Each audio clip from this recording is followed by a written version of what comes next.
교동문 76번 요한복음 1장을 교독하시겠습니다.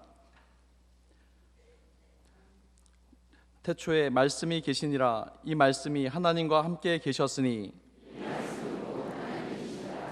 그가 태초에 하나님과 함께 계셨고 만물이 그로 말미암아 지은 바 되었으니 그 안에 생명이 있었으니 이 생명은 사람들의 빛이라. 참빛 곧 세상에 와서 각 사람에게 비추는 빛이 있었나니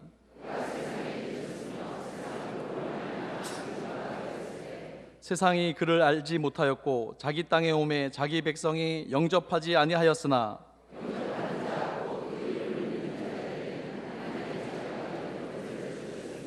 이는 혈통으로나 육정으로나 사람의 뜻으로 나지 아니하고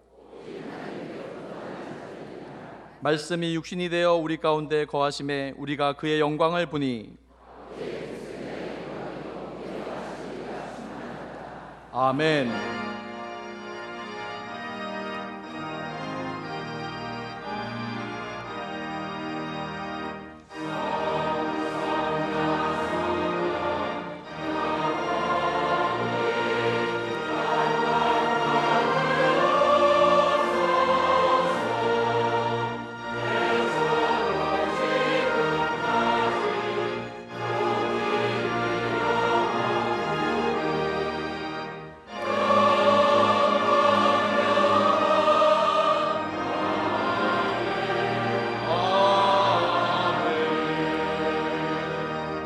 전능하사 천지를 만드신 하나님 아버지를 내가 믿사오며 그 외아들 우리 주 예수 그리스도를 믿사오니 이는 성령으로 잉태하사 동정녀 마리아에게 나시고 본디오 빌라도에게 고난을 받으사 십자가에 못 박혀 죽으시고 장사한 지 사흘 만에 죽은 자 가운데서 다시 살아나시며 하늘에 오르사 전능하신 하나님 우편에 앉아 계시다가 저리로서 산자와 죽은 자를 심판하러 오시리라.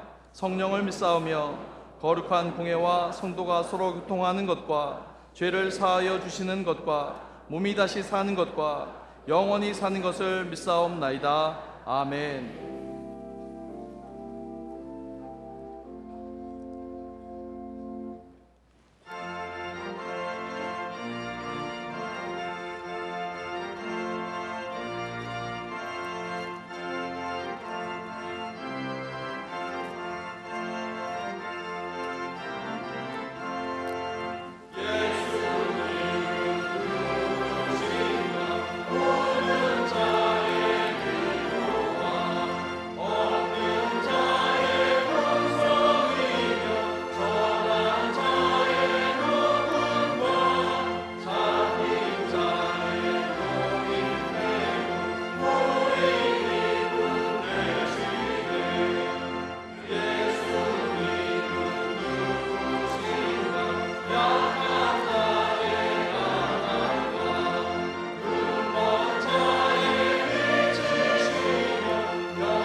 오늘의 성경 말씀은 요한복음 1장 14절부터 18절까지의 말씀입니다. 말씀이 육신이 되어 우리 가운데 거하심에 우리가 그의 영광을 보니 아버지의 독생자의 영광이요 은혜와 진리가 충만하더라. 요한이 그에 대하여 증언하여 외쳐 이르되 내가 전에 말하기를 내 뒤에 오시는 이가 나보다 앞선 것은 나보다 먼저 계심이라 한 것이 이 사람을 가리킴이라 하니라. 우리가 다 그의 충만한 데서 받으니 은혜 위에 은혜로라. 율법은 모세로 말미암아 주어진 것이요 은혜와 진리는 예수 그리스도로 말미암아 온 것이라. 본래 하나님을 본 사람이 없으되 아버지 품속에 있는 독생하신 하나님이 나타내셨느니라. 아멘.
우리 기독교는 다른 종교와 달리 기독교만이 가지는 몇 가지의 특징이 있습니다. 아마도 차별성이라 말할 수 있을 겁니다. 그 첫 번째가 우리 기독교는 계시의 종교입니다.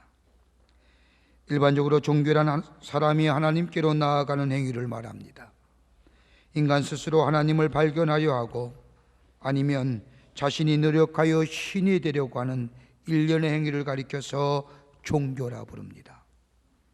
그런데 우리 기독교는 이런 일체의 종교적 행위를 배제합니다. 우리 기독교의 출발점은 하나님은 전능하신 하나님이요 창조주가 되심을 믿는 것부터 시작이 됩니다. 이거 믿지 아니하면 그리스도인이 될 수 없습니다. 그리고 하나님이 인간의 몸을 입으시고 이 땅에 오셨다는 것을 믿음으로 우리의 신앙의 출발점으로 삼습니다. 하나님은 저 멀리 계셔서 우리의 인간과의 관계없으신 하나님이 아니라 우리 안에 계시어 우리 안에 역사하시며 우리 안에서 나타내시는 하나님, 그러기에 이런 하나님의 현존하심과 나타내심은 환상이나 몽상이 아니라 구체적이며 역사적이며 더더욱 인격적이 됩니다. 사람이 하나님께로 나아가는 것이 아니라 하나님이 우리에게 다가오시는 것, 이거 바로 기독교의 신앙이요 이것이 계시의 종교임을 드러내는 것이고 이것이 다른 종교와의 차별성입니다. 두 번째는 우리 기독교는 말씀의 종교라는 겁니다. 대부분의 종교가 나름대로의 경전을 가지고 있습니다. 일반적인 종교가 가지고 있는 경전의 개념은 기독교가 가지고 있는 개념과는 다릅니다. 다른 종교가 가지고 있는 경전을 보면 다 아는 사람도 없고 다 읽은 사람도 없습니다. 어떤 의미에서 본다면 한 번도 접하지 않고 종교인이 될 수 있습니다. 그러나 우리 기독교는 철저하게 말씀 중심의 종교입니다. 오늘 우리가 읽은 말씀처럼 말씀이 육신이 되어 이 땅에 오셨다는 것, 말씀, 진리가 되시는 예수님이 인간의 몸을 입으시고 이 땅에 오셨다는 것, 철저하게 예수 중심, 말씀 중심의 종교라는 겁니다. 우리 이 말씀 안에서 하나님을 발견하고 이 말씀 안에서 하나님을 만나며 이 말씀 안에서 구원을 경험하며 이 말씀이 우리의 삶의 중심이 되는 종교가 우리 기독교입니다. 또 하나 있다고 한다면 우리 기독교는 예수님을 종말론적 계시자로 믿는 종교입니다. 우리 기독교는 예수님 외에 그 어떤 계시자도 기대하지도 않고 존재하지도 않습니다. 혹자는 예수님을 가리켜 성현이라 얘기하고 혹자는 예수님을 가리켜서 교사라 얘기하며 많은 것으로 예수님을 얘기하지만 예수님은 성현도 아니고 교사도 아닙니다. 예수님은 태초부터 계신 분이며 인간의 몸을 입으시고 이 땅에 오셨을 뿐 아니라 우리의 죄를 위하여 십자가에 달려 돌아가시고 부활하시어 이 땅에 계시다가 하늘나라로 승천하셨고 그리고 다시 재림하여 역사의 심판의 주로 오실 분이 우리 예수님이십니다. 그러기에 예수님 위에 그 어떤 계시자도 있을 수 없습니다. 예수를 믿는 자 구원받습니다. 구원은 다른 곳에서 오는 것이 아니라 오직 예수 믿게 될 때만이 우리에게 구원을 얻습니다. 이게 다른 종교와의 차별성입니다. 그런데 이러한 우리 기독교의 특징적 요소를 한마디로 정의한 말씀이 오늘 우리가 읽은 본문의 말씀에 나와 있습니다. 말씀이 육신이 되어 우리 가운데 거하시매. 이 말씀은 복음의 핵심일 뿐만 아니라 한마디로 예수 그리스도의 탄생의 신비와 더불어 예수님의 이 땅에 오심이 어떻게 오셨는가 이해하는 중요한 열쇠가 됩니다. 오늘 대강절 마지막 주일입니다. 오늘 지나면 우리 예수님이 우리 가운데 오십니다. 말씀의 육신이 되어 오시는 예수님, 어떻게 어떤 모습으로 왜 오시는지 오늘 요한복음이 말씀한 이 말씀을 중심으로 몇 가지를 함께 나누며 예수 오심을 기대하며 은혜 받기를 원합니다. 첫째는 예수의 이 땅에 오심은 새로운 생명운동의 시작을 알리는 겁니다. 하나님의 새로운 생명운동이 시작되었다는 겁니다. 오늘 본문의 말씀을 보면 말씀이 육신이 되어 이 땅에 오셨다고 선포합니다. 그런데 오늘 본문을 기록한 기자는 여기에 육신이란 단어를 씁니다. 웬만하면 인간 또는 육체란 단어를 써야 되는데 그 단어 쓰지 아니하고 육신, 영어의 표현을 보면 body라 쓰지 아니하고 flesh라고 얘기합니다. 육신이라는 것, 우리의 인간이나 육체와 다른 의미입니다.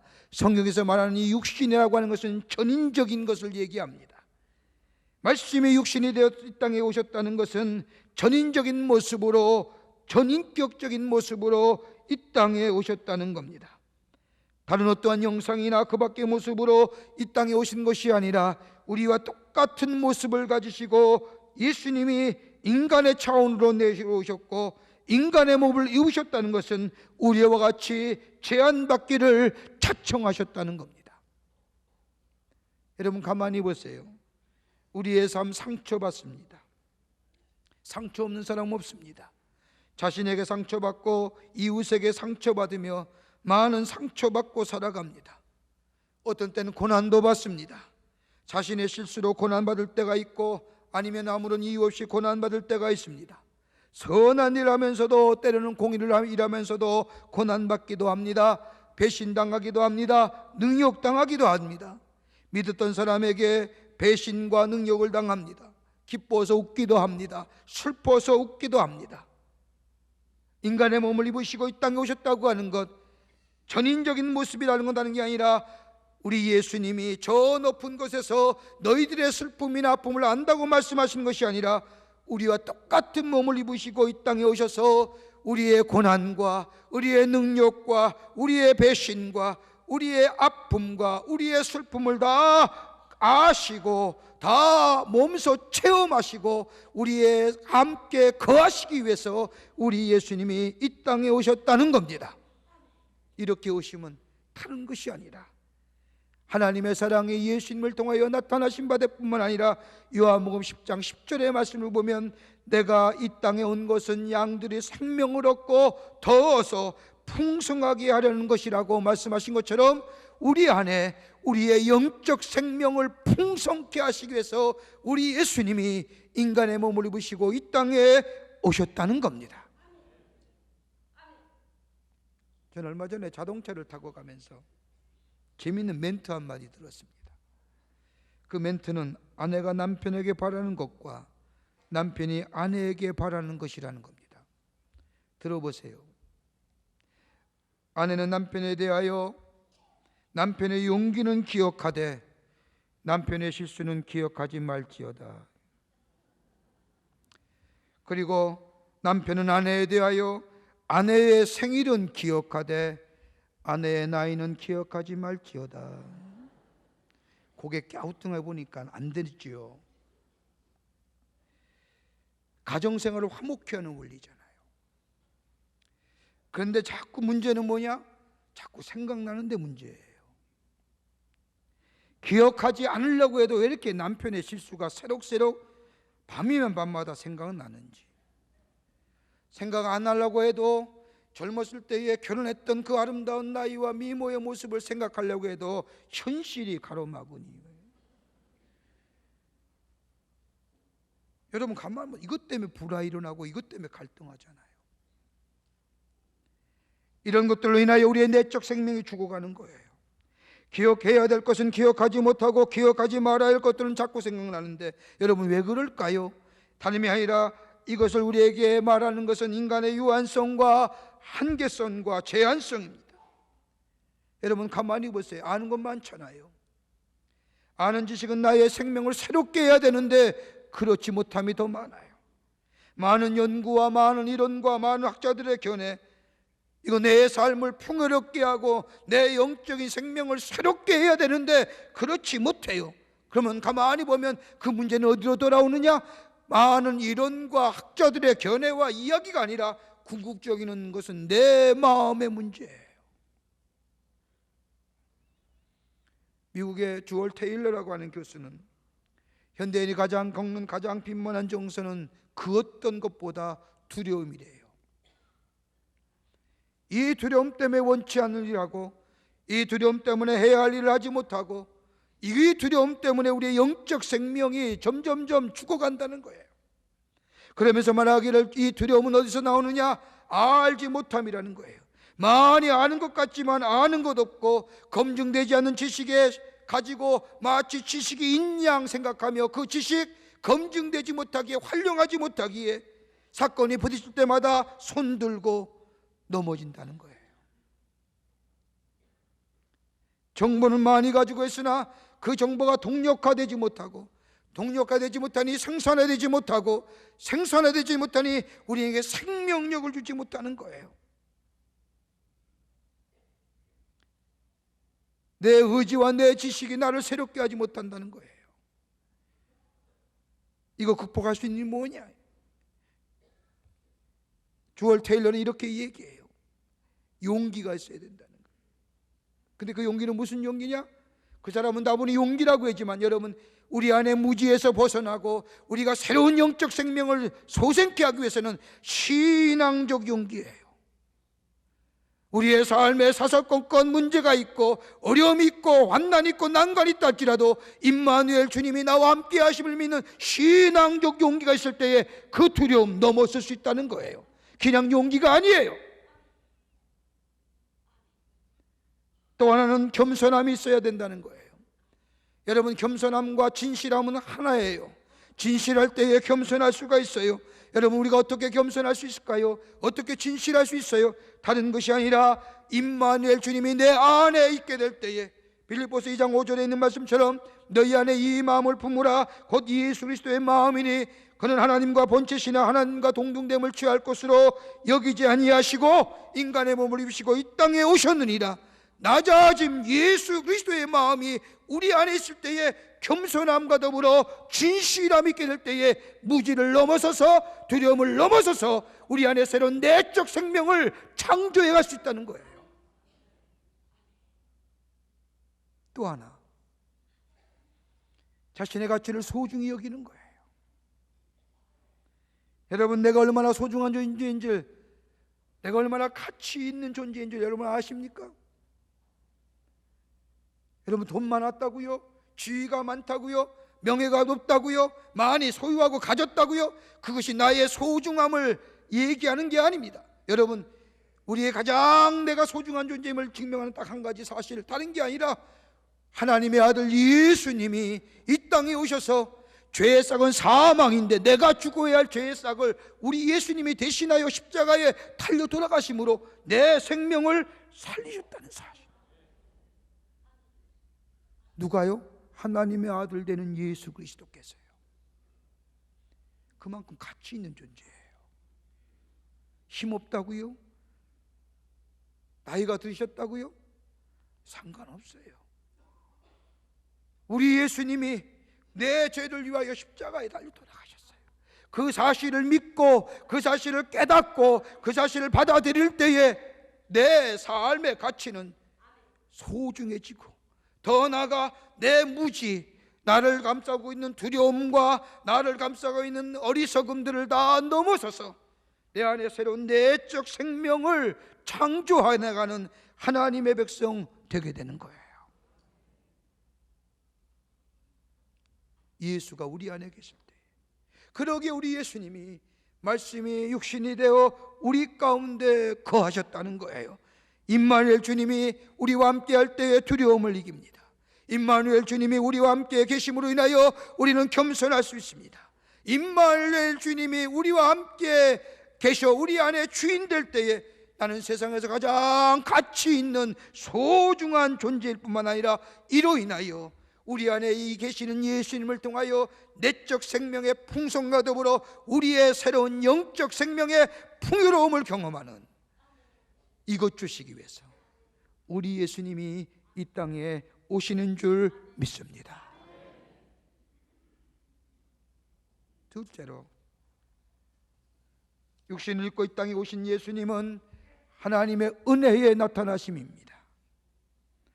하나님의 은혜가 우리 안에 임하는 것을 얘기합니다. 그러기 오늘 본문의 말씀을 보면 은혜가 충만하더라. 여러분, 우리가 우리 예배를 드리고 나고 하면 은혜 받았습니다, 은혜가 넘칩니다, 은혜가 충만합니다라고 고백합니다. 그런데 여러분, 은혜가 뭘까요? 우리가 은혜라는 개념을 좀 더 쉽게 이해하기 위해서는 우리가 일반적으로 세상을 보는 세계관을 좀 알아보면 우리 쉽게 은혜에 대해서 이해가 됩니다. 일반적으로 세상을 보는 세계관은 크게 세 가지로 나눕니다. 하나는 뭐냐? 자연적 세계관입니다. 모든 건 그러는 자연이라고 생각하면서 모든 것은 자연에서 나와 자연으로 돌아간다는 겁니다. 좀 더 안타까운 것은 산을 타는 분들 보면 이런 자연적인 세계관이에요.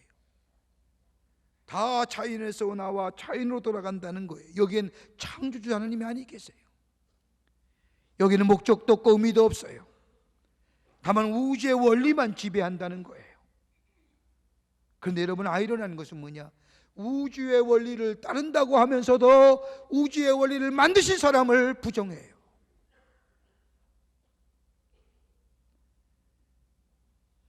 우주의 원리를 따른다고 하면서도 그 우주의 원리를 만드신 하나님에 대해서는 부정해요. 또 하나의 세계관은 율법적 세계관이에요. 하나님을 인정합니다. 그런데 하나님의 관계를 인격적으로 이해하는 것이 아니라 율법적으로 이해합니다. 하나님의 법, 죄를 범하게 되면 인간은 심판을 받게 되고 하나님의 법을 지키면 복을 받는다고 생각합니다. 다분히 보상의 심리를 근거한 인과율의 법칙입니다. 여러분, 가만히 보세요. 율법이라고 대표되는 것 대략 몇 개인 줄 아세요? 631개입니다. 주일날 우리가 지켜야 할 율법, 우리가 율법주의 세계관에 속해 산다면 우리가 지켜야 할 율법에 주일날 지켜야 할 율법이 몇 개인 줄 아세요? 40개가 넘습니다. 운전하면 율법 어긴 거예요. 오늘 바이올린 키면 율법 어긴 거예요. 오늘 문 여는 거 율법 어긴 거예요. 여러분, 율법 지킬 수 있어요? 그러기에 율법주의 세계관에 사는 사람은 공포와 두려움이에요. 율법 범했다가는 하나님의 형벌이 임할 것 같으니까요. 그러니까 뭐예요? 가식과 형식만 남아있는 거예요. 또 하나 세계관이 있다고 하면 은총적 세계관이에요. 모든 걸 은혜로 해석하고 은혜로 이해하며 은혜로 받아들입니다. 병이 든 것도 또한 우리의 삶에 실패가 있음에도 모든 걸 은혜로 생각합니다. 몸에 병이 든 것 하나님의 저주가 아니라 나로 하여금 하나님께 좀 더 가까이 갈 수 있는 삶, 가까이 갈 수 있는 기회, 그 병조차도 은혜적 세계관에 사는 사람은 은혜로 받아들입니다. 간혹 가다가, 아니요, 요즘엔 좀 자주 제 방에 교육제병을 가지고 고생하는 분들이 찾아와서 목사님 함께 기도하기를 원합니다. 기도해 달라고 부탁을 합니다. 병이 든고 병원에 가서 수술하실 분, 때로는 병중에 계신 분들, 수술하고 나서 치유와 회복의 기간을 보내신 분들이 오셔서 함께 기도합니다. 함께 하나님의 치유의 역사와 고침의 역사를 간절히 기도하며 어떤 분들은 눈물을 흘리고 어떤 분들은 기도가 마쳤는데도 가만히 눈 감고 기도하며 때로는 손을 붙잡고 같이 울기도 합니다. 그런데 기도하고 나서 그 모든 병에 걸린 분들이 공통적으로 하는 얘기가 있습니다. 하나님이 내게 병 주신 것은 다른 게 아니라 하나님과 좀 더 가까이 하라는 하나님의 은혜라고 생각합니다.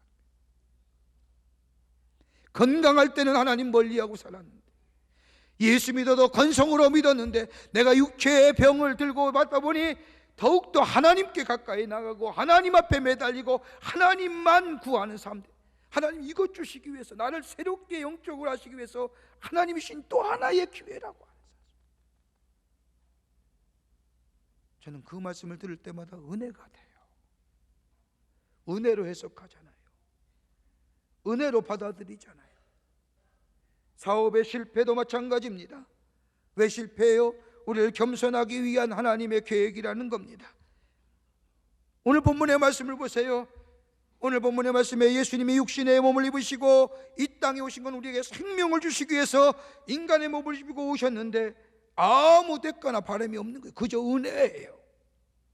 우리에게 은혜로 생명을 주시기 위해서 이 땅에 육신을 입고 오셨다는 겁니다. 그냥 은혜가 아니라 16절의 말씀을 하면 우리가 다 그의 충만한 데서 받으니 은혜 위에 은혜로라. 은혜가 충만하다는 겁니다. 충만하다는 게 뭐예요? 다 채워졌다는 겁니다. 공간의 의미와 내용의 의미와 시간의 의미가 다 은혜로 채워졌다는 겁니다. 다시 말하여 절대적 은혜가 아닙니다. 예수 그리스도를 우리 안에 받아들이면 그저 이건 은혜고 이것은 은혜가 아니라는 게 아니라 모든 것이 다 은혜로 받아들인다는 겁니다. 그러기에 오늘 본문의 말씀을 좀 더 구체적으로 보면 은혜 위에 은혜란 단어는 헬라어 원문을 보면 카린 안티 카리토스라고 하면서 이 얘기하는데 영어의 표현을 보면 instead of라는 거예요. 무엇 대신하다는 거예요. 은혜를 대신하는 것도 은혜라는 거예요. 그러니까 뭐예요? 절대적 은혜예요. 은혜의 최종 순위를 말하는 거고, 은혜가 은혜되게 하는 것 은혜라고 하는 것이고, 은혜적 세계관에 사는 삶, 여기에는 감사가 있고 여기에는 감격이 있고 여기에는 기쁨이 있다는 겁니다. 그러기에 예수 그리스도의 이 땅에 오심은 은혜 위에 은혜, 우리에게 은혜 주시기 위해서 그냥 은혜가 아니라 내용도 시간도 공간도 다 채워진 절대적 은혜에 살며 우리 안에 새로운 생명의 역사를 통하여 감사와 기쁨이 넘치는 인생 되시기 위해서 우리 예수님이 육신의 몸을 입으시고 이 땅에 오셨다는 겁니다. 여기에 소망이 넘치는 거예요. 여기에 정열정이 넘치는 거예요. 여기에 자원하는 심령이 생기고, 여기에 은혜 받은 자로서 다른 사람에 대하여 자비와 긍휼이 넘치는 삶 되는 겁니다. 어느 아버지가 초등학교에 다니는 아들을 데리고 교회에 나왔습니다. 그날따라 목사님의 설교가 어른도 이해하기 없을 정도로 철학적이며 신학적인 설교를 하는 겁니다. 아버지는 정신을 차리고 목사님의 설교에 열심히 들려고 하지만 도무지 어려워서 저절로 눈이 감기고 고개가 떨구집니다. 근데 가만히 보니까 아들은 열심히 또렷한 눈을 가지고 목사님의 얼굴을 집중하여 쳐다보는 겁니다. 예배를 마치고 아버지는 아들에게 물어보았습니다. 아들아, 오늘 목사님의 설교 참으로 알아듣기 힘들던데 넌 어떻게 목사님을 계속해서 뚫어지게 쳐다보냐? 그래, 좀 알아들었냐? 아들이 대답하기를 아버지 아니요, 한마디도 못 알아들었습니다. 그랬더니 아버지가 아들에게 묻기를 근데 왜 너는 목사님을 이렇게 뚫어지라 쳐다보냐? 아들이 대답합니다. 아빠, 난 목사님 본 게 아니라 목사님 뒤에 있는 십자가 봤어요. 이 말 듣는 아버지는 아들에게 너야말로 큰 믿음의 사람이구나. 목사의 설교가 어렵습니까? 그래서 눈 감고 쉬는 겁니까?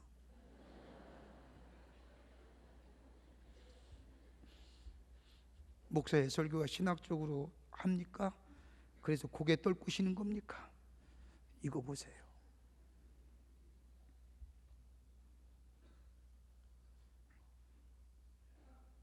은혜 위에 은혜 안에 거하는 사람이에요. 목사의 설교조차 어렵다 하더라도 그것도 은혜라 생각하고 나로 하여금 십자가 바라보게 하신 하나님의 은혜라 생각하면 다 은혜돼요.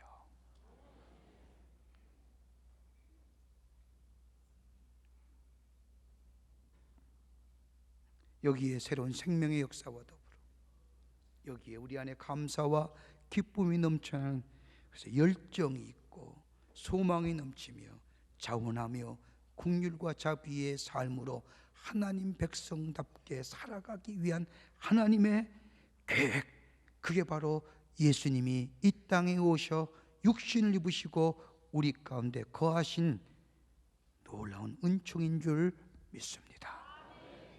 끝으로 흑암에서 참빛 주시기 위해서 우리 예수님이 이 땅에 오셨다는 겁니다. 흑암 가운데 있는 자들에게 참 소망의 빛을 주시기 위해서 우리 예수님이 육신의 몸을 입으시고 이 땅에 오셨다는 겁니다. 그러기에 은혜가 충만하고 뭐가 충만해요? 진리가 충만하더라.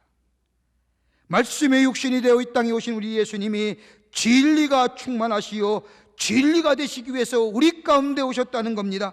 그러기에 요한복음 10장 6절의 말씀을 보면 내가 곧 진리요라고 말씀하시고, 진리를 알지니 진리가 너희를 자유케 하리라. 진리 안에 거할 때에 우리 안에 자유케 하는 영을 주신다는 겁니다. 여러분, 사람 누구나 자유함을 원하지요. 어떤 사람은 정치적 자유를 얘기합니다. 어떤 사람은 경제적 자유를 얘기하고 사회적 자유를 얘기합니다. 그런데 여러분, 정치나 경제나 사회가 우리 안에 참된 자유함을 줍니까? 주지 못하잖아요. 우리 안에 근본적인 문제가 해결되지 않는 자유함이 없는 거예요. 우리 안에 가지고 있는 가장 실존의 근본적인 어두운 그림자가 뭡니까? 죄 아니에요. 죄의 문제 아니에요. 이거 해결하지 않고는 참된 자유가 없어요. 여러분, 가만히 보세요. 세 명의 유명한 작품이나 문학작품이나 예술품들 보세요. 뭘 얘기해요? 인간의 속에 감추어진 내면의 죄성 얘기하잖아요. 셰익스피어의 햄릿 보세요. 도스토옙스키의 카라마조프 형제 보세요. 죄의 발 보세요. 다 하나같이 인간의 본성 속에 감춰진 죄예요. 미술작품 보세요. 이거 어떻게 해결해요? 내가 아니라면 되는 거예요? 내 지식이, 내 의지가, 내 노력이, 내가 가진 것이 내 죄의 문제 해결해줘요? 아니에요. 다른 게 아니라 오늘 진리로 오시는 예수님, 이 예수님이 우리 가운데 임하게 될 때에 우리의 죄의 문제가 해결될 뿐만 아니라 내 의지로, 내 력으로 매일 넘어지고 쓰러지지만 이 진리 되신 예수님이 내 안에 주인 되시어 살 때에 우리는 죄의 용서함 받을 뿐만 아니라 죄의 유혹을 이길 수 있는 능력 있는, 내가 능력 있는 게 아니라 예수가 내 안에 계심으로 죄를 이길 수 있는 능력 있는 하나님의 백성의 삶으로 살아가시기 위해서 우리 주님이 이 땅에 오셨다는 겁니다. 그러기에 누가복음 2장 14절의 말씀을 보면 지극히 높은 곳에서는 하나님께 영광이요 땅에서는 하나님이 기뻐하시는 사람들 중에 평화로다. 죄 사함 받고 진리 되시는 예수님이 내 안에 계시고, 그리고 죄 사함의 은총을 경험하며 죄의 유혹으로부터 자유함을 입은 사람들, 이런 사람들이 하나님이 기뻐하시는 사람들이요, 이들에게는 하나님과의 인격적 관계, 샬롬의 관계, 평화의 관계, 즉 이런 놀라운 하늘로부터 내리시는 평화가 우리 가운데 임한다는 거예요. 이게 성탄의 의미예요.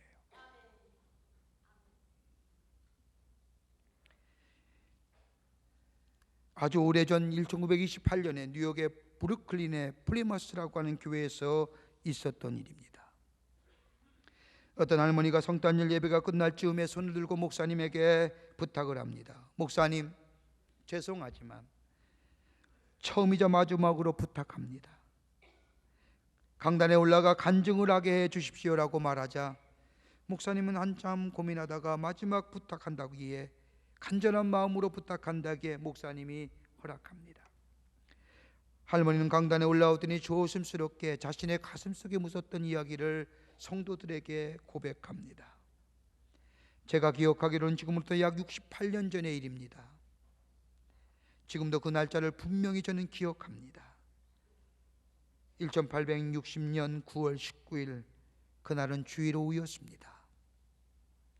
교회 마당에 노예 시장이 열렸는데 저는 그때 노예였습니다. 그리고 교회 마당에서 누군가가 나를 사기를 기다리는, 팔려가는 그런 시간이었습니다. 나와 함께 있었던 아버지는 이미 다른 사람에게 팔려 노예로 끌려가는 모습을 보면서 눈물을 흘렸습니다. 그러면서 나는 생각하기를, 나는 어디로 팔려갈까? 나의 미래는 어떻게 될 것인가 하며 초조하고도 불안하고 두려움 속에 떨고 있을 때에 교회 문이 열리더니 방금 예배를 마쳤는지 목사님과 성도들이 교회에서 밖으로 나오는 걸 보았습니다. 그때 맨 앞에 나오던 목사님의 눈빛과 내 눈빛이 마주쳤습니다. 그렇게 후 잠시 후 목사님은 나를 보더니 그 즉시 800불이라고 하는 엄청난 돈을 노예 상인에게 주고 저를 샀습니다. 그리고 많은 사람들 앞에서 저를 향하여 나라 이제 자유의 몸이다 라고. 저는 그때부터 노예가 아니라 자유인이 되었습니다. 그리고 저는 그때부터 감사해서 이 교회에 나오기 시작을 했습니다. 교회가 나오다 보니까 저에 관해서 이야기를 듣게 되었습니다. 그날 제가 자유케 된 날 예배 시간에 목사님이 헌금 시간에 말씀하시기를 우리가 어찌할 수 없지만 우리가 드린 헌금을 가지고 저 바깥에 있는 노예 한 사람이라 사서 자유케 하는 것, 이게 하나님의 말씀입니다라고 이야기하며 제안하자 성도들이 그 제안에 응하여 그날 드린 헌금 800불 가지고 저를 사서 저를 자유케 했습니다. 저는 그때부터 자유인되었습니다. 저는 그 후로부터 교회를 떠날 수가 없었습니다. 68년 동안 이 교회 다니면서 이 교회를 위하여 기도하며 평생을 살았습니다. 이제 제 나이가 다 되어 하나님 나라에 갈 때가 된 것 같아 이렇게 여러분에게 저희 가슴 속에 품어두었던 말씀을 드립니다. 하나님의 은혜가 아니었더라면 나는 영원히 노예로 살다가 노예로 죽을 것인데 하나님이 나 같은 사람 살리셨습니다. 흑암에서 소망으로 인도해 주셨고 어둠에서 빛의 자리로 옮겨 주셨습니다. 이 은혜, 내가 하나님의 나라에 가더라도 이 은혜 찬송할 겁니다. 그 자리에 모인 모든 성도들이 이 분의 이야기를 들으며 숙연해집니다. 그리고 울게 합니다.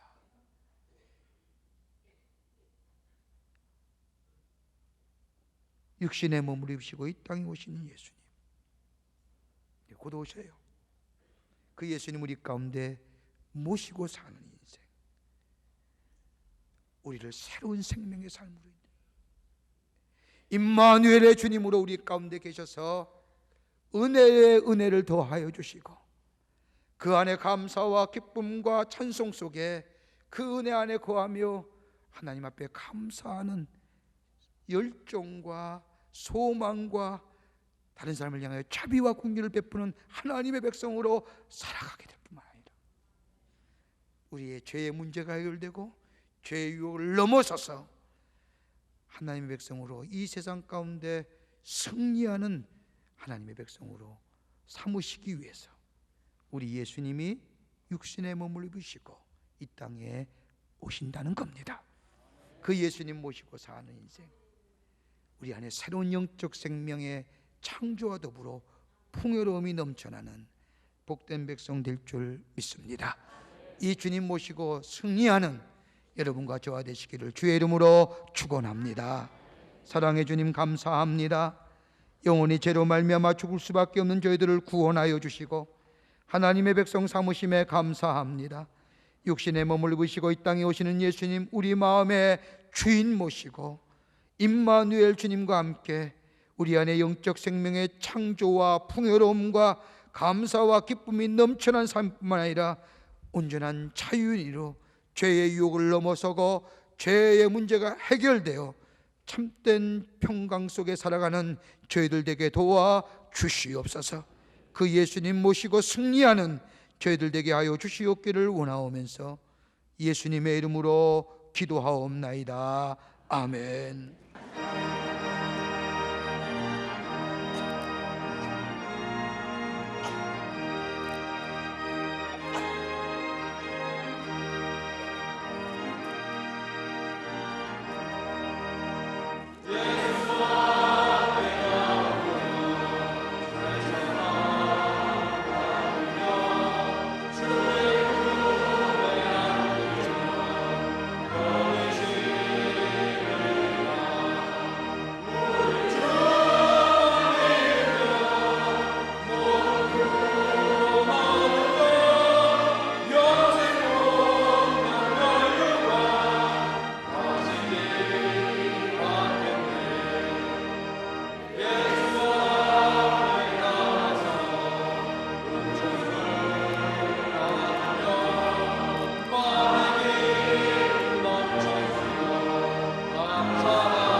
우리 주만 믿으며 모두 구원 얻으며 영생고 낭멸류가 확실히 받겠네.